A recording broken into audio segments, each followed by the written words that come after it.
Okay, we've got an all-time legend in the Sporting Bet office this very morning. It's 1992 Derby winning jockey John Reid. How are you doing, John?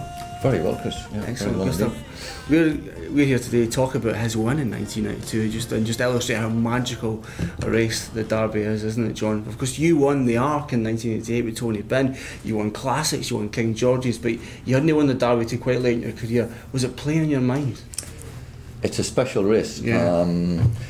And you only get one go a year to get on one that can win it. And I must say, I never really got on a horse I thought could win until I got in Dr. Davies.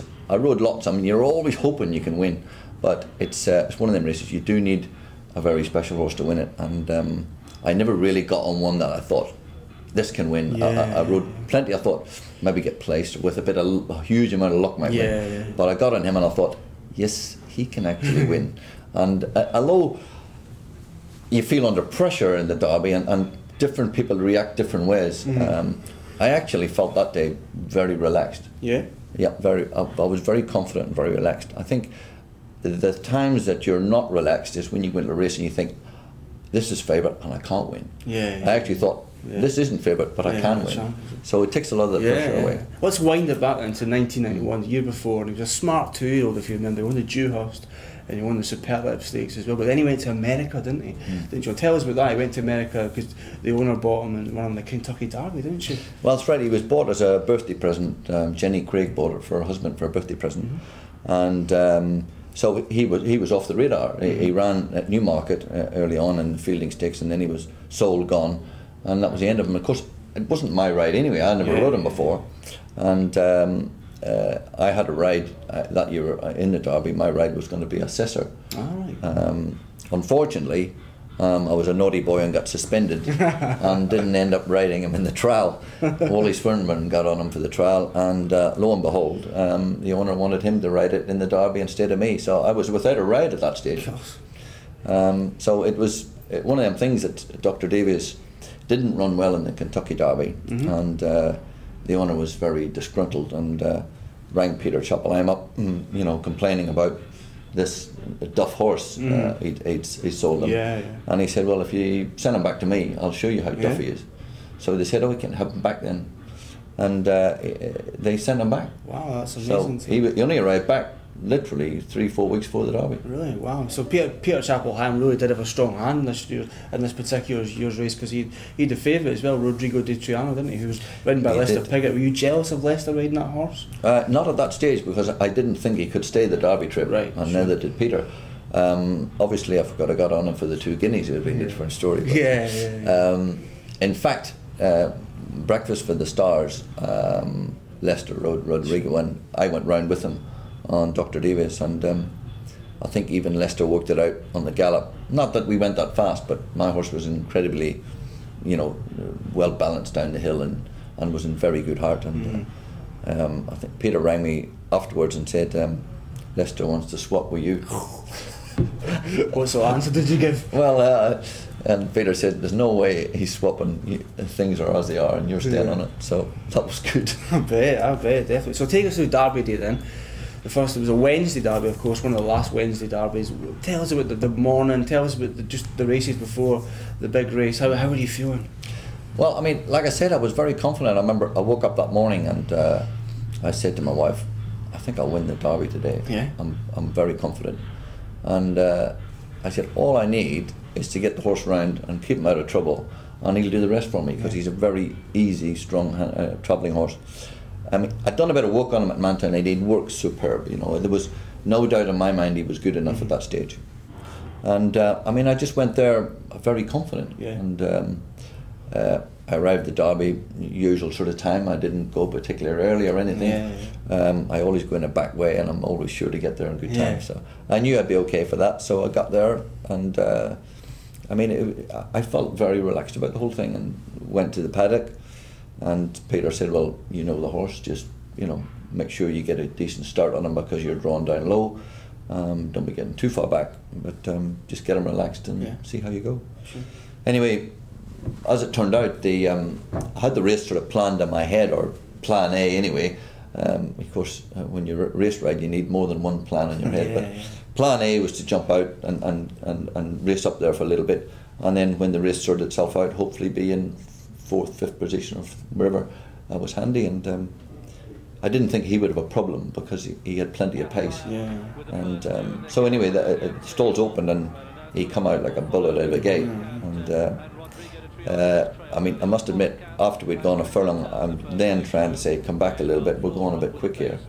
And but he had other ideas in his head. He was off. He wanted to run. And I must admit, it took me quite a long time to get him settled. In fact, I got to the stage where I was going, if he doesn't settle in a minute, this race is over. I mean, it was borderline. You can only race that fast for so far and be pulling without the race being gone. And literally, I was in that scenario. I was thinking, this is gone. I can't go another half a furlong. If he doesn't settle, it's all over for me. And almost as soon as I thought that, he went poof, and he dropped the bridle and relaxed. Yeah. And from there on, I was in a lovely position, and just stayed where I was all the way up to the top of the hill.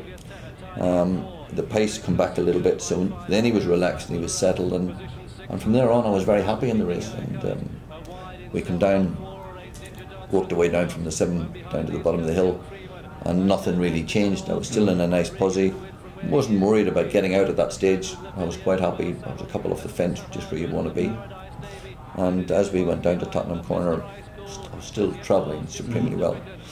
And I always believe that, you know, if you're going to stay the trip, you're going to stay it. And to start riding the race like a non-stayer, it was never in my mind. I thought, well, I think he'll get the trip as long as he's relaxed and he's fine. I'm going to, you know, ride the race conventionally and kick on about the 2. And anyway, it was when we round Tottenham Corner, then there was a bit of a race starting to happen, and I didn't want to get shut in, so I just eased him out a little bit. And probably as soon as I showed him a bit of daylight, he was off again. He was one of them horses, he just wanted to do his best for you all the time. So he was going a little bit earlier than I'd wanted to, really, but easy. He was going on the bridle. So I just eased him out, and then he was actually there slightly before I'd like him to be there. Right. Because it's a long way at Epsom from the 2 to the winning post, especially the Derby, because you don't want to get caught on the line. But I must admit, once I'd committed him to race, there was never any doubt in my mind that he was going to win. He had his head down, and he had a huge heart, and I mean, he just ran all the way to the line, and I never really had any doubts that he was going to win. Yeah, and he beat Saint-Jovite, didn't he? He did. His big rival in that 1992 season, wasn't it? I mean, he was a very good horse. He came out and won the Irish Derby and the King George afterwards, and we did beat him again in the Champion Stakes. But he was a very good horse. But on the day at round Epsom, I think the doctor handled it very well. He was a very experienced horse, and he was sort of compact and he travelled well. And just tell us about that moment when you crossed the line. You punched the air in delight. I mean, the emotions must have been flying. Yeah, well, it's not. I was brought up in with Lester Piggott around, who never showed any emotion. And for most of my career, I didn't actually show a lot. Although you're full of emotion inside, you didn't actually show it. But by then, people like Frankie had come along and who jumped up and down. So we'd kind of got over that hurdle. And I just, for the first time in my life, I just felt like punching the air. I mean, we've done it, you know. The Derby, it's one that eludes most jockeys, and it's one of them things that, you know, it's every jockey's dream, and I always dreamed about winning it. And it was getting to the stage where you think, well, maybe I won't. But then when it happened, you just you're full of emotion, and it was great to have the race won.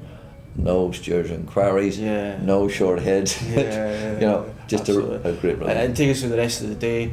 Did you have a party that night? Did you?